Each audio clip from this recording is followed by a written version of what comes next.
Hey everybody. So today I want to discuss a little bit about the this new virus fraud that's happening. Am I allowed to say that on YouTube yet?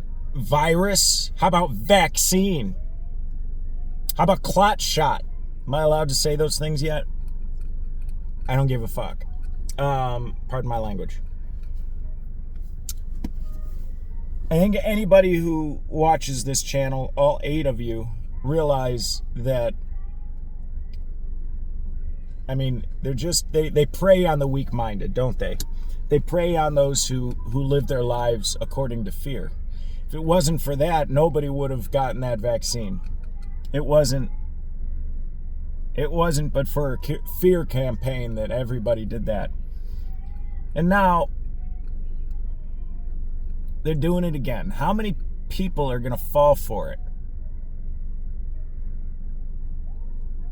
I don't think the effect this time is going to be the same as the effect last time. But wouldn't it be funny? Wouldn't it be funny if last time was just a way to get people like me to mistrust them this time, and then they actually release like a deadly virus? Wouldn't that be funny? I don't think that's the case. I don't think that they can actually do that to us.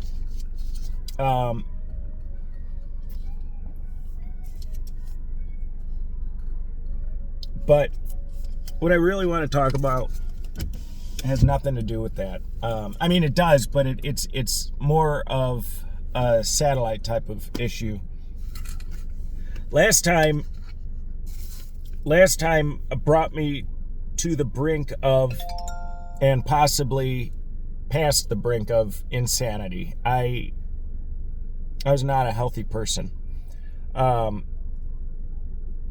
uncertainty of what evils were going to be done in the name of public health really frightened me in my reduced state, to the point that I broke. I had a psychotic break in 2020, and really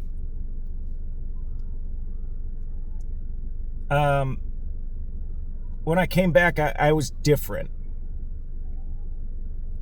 I'm sure a lot of that has to do with the trauma that I was experiencing in those years, mostly at my own hands. But the fact is, that was the stressor that really put it over the edge. And I'm not the only one.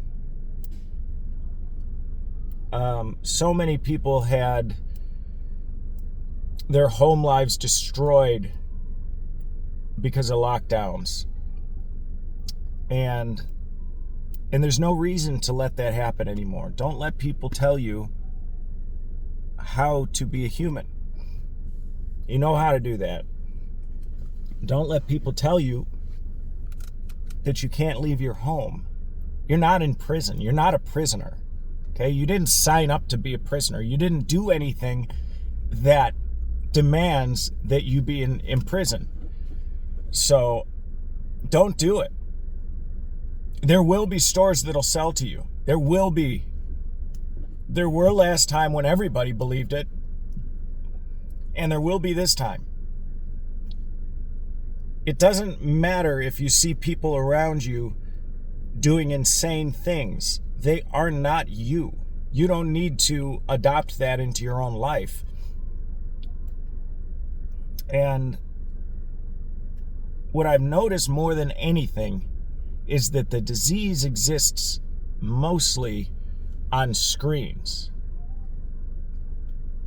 When I turned off all screens during 2019, 2020, 2021, everything went away. All of that fear, all of that noise, it all went away. When I would go outside, you know what? The birds would still chirp. The sun still came up. I could still grow food in the ground. All of that stuff, all of this life-sustaining earth that we live on, none of that changed. And that goes back to my last video. What is so bad about living in, and I use the example of mud hut. That's just an example, And by mud hut, that's an adobe house. There's nothing wrong with that. They're cool in the summer and they're hot in the winter. Just adobe is great. And it's made out of horse poo, and it's made out of straw, and it's made out of mud. So you know. Sorry, I dropped something. But everything that we do these days is so much harder than it needs to be. Getting food, infinitely harder than it needs to be. There's this separation of us from the world. When I look out at the world, right? There's nothing that inherently separates me from it because we are of it. Yet we have separated our access to food by our means to pay for that food, when the food grows from the ground for free. It grows for free. The animals that we rely on grow for free. You show them a good life and they will show you a good life. None of this is real.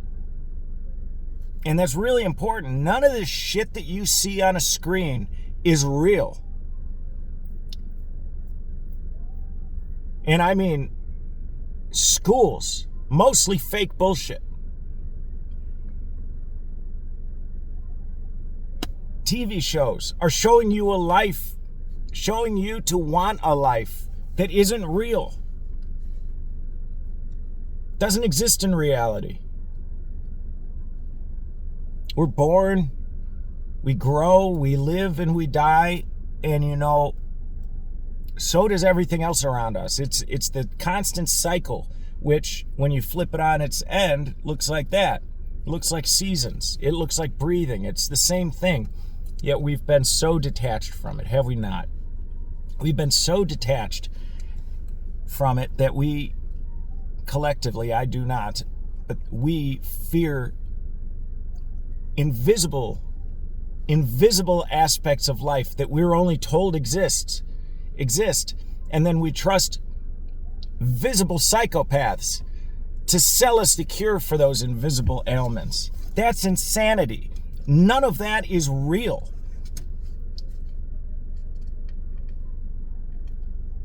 Would you be able to live if you were given a tarp, a knife, and a means to start a fire? I would. It's not difficult. Survival isn't difficult. What is difficult, to me at least, is subsistence, right? And I don't know if I'm using that word correctly, but I'm using it in the way that it seems right in this instance. We're living in somebody else's sandbox, and we're the toys, right? We're the toys that they use to dig the holes. That's it. But really, the trick of it all is they're living in our sandbox, and they've covered it up so that we can't see the sand.